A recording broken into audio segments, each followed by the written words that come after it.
देश की सबसे बड़ी एयरलाइन इंडिगो पर नागर विमानन महानिदेशालय ने पायलट प्रशिक्षण में कथित खामियों के लिए 20 लाख रुपए का जुर्माना लगाया है। कंपनी ने बताया कि वो इस आदेश को अपीलीय प्राधिकरण के समक्ष चुनौती देने पर विचार कर रही है।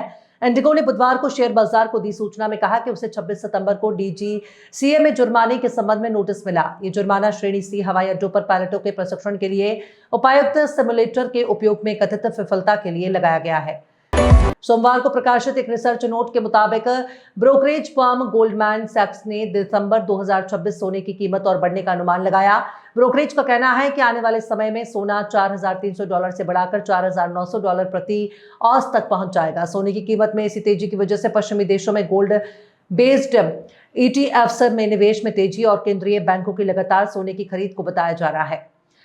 रिलायंस इंडस्ट्रीज के चेयरमैन और मैनेजिंग डायरेक्टर मुकेश अंबानी ने फोर्ब्स की 2025 की लिस्ट के मुताबिक भारत के 100 सबसे अमीर लोगों की लिस्ट में टॉप पर हैं। हालांकि 12% यानी कि $14.5 अरब की गिरावट के साथ उनका टोटल नेटवर्थ फिलहाल $105 अरब है। लिस्ट में दूसरे स्थान पर इंफ्रास्ट्रक्चर सेक्टर के बिजनेस टाइकून गौतम अडानी हैं। 10 अक्टूबर 2025 को देश भर में करवा चौथ का व्रत मनाया जाएगा। इस दिन शाम में श्रृंगार कर महिलाएं करवा माता की पूजा करेंगी और फिर चंद्रोदय होने के बाद चंद्रमा की पूजा की जाएगी। पंचांग के अनुसार 10 अक्टूबर को रात 8:13 पर चंद्रोदय होगा। हालांकि चंद्रोदय का ये समय देश की राजधानी दिल्ली को मानकर दिया गया है, लेकिन अलग अलग शहरों में चांद के निकलने के समय में कुछ मिनट का अंतर हो सकता है।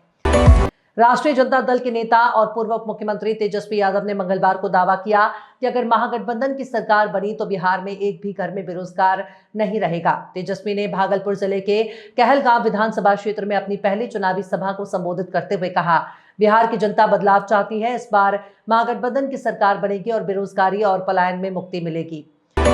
मायावती के बीजेपी की तारीफ करने के बाद राजनीतिक गलियारों में भूचाल आ गया। इसी बीच अयोध्या से समाजवादी पार्टी के सांसद अवधेश प्रसाद की प्रतिक्रिया सामने आई है। उनका कहना है कि वो बीजेपी के दबाव में आकर उनकी तारीफ कर रहे हैं।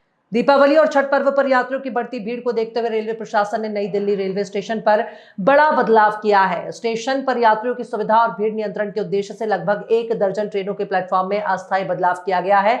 ये बदलाव 30 अक्टूबर तक प्रभावी रहेंगे।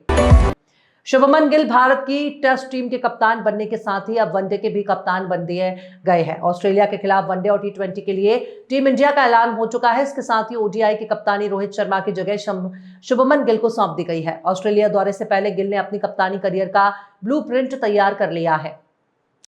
बीते लगभग 6 दशकों से अमिताभ बच्चन अपने फैंस का मनोरंजन कर रहे हैं। 82 की उम्र में भी उनकी एनर्जी और ऐसी पर्सनालिटी सभी को दीवाना बना लेती है। आज भी वो इंडस्ट्री में एक्टिव हैं और अपनी फिल्मों में थिएटर्स को हाउसफुल बना देते हैं। अब अगले साल के लिए भी सदी के महानायक ने अपनी कमर कस ली है और अब वो कई जबरदस्त फिल्मों के सीक्वल से बॉक्स ऑफिस पर कहर बरपाने वाले हैं। दिल्ली सरकार अब अपना नया और आधुनिक सचिवालय बनाने की दिशा में तेजी से कदम बढ़ा रही है। इस काम के लिए लोक निर्माण विभाग ने राजधानी में 6 संभावित स्थानों को चिन्हित किया है। इसमें IP power station, Rajghat power plant, गुलाबी बाग, खैबर पास, आईटीओ बस डिपो और आईटीओ स्थित ट्विन टावर शामिल है। इन्हीं से एक जगह को कैबिनेट द्वारा चुना जाएगा।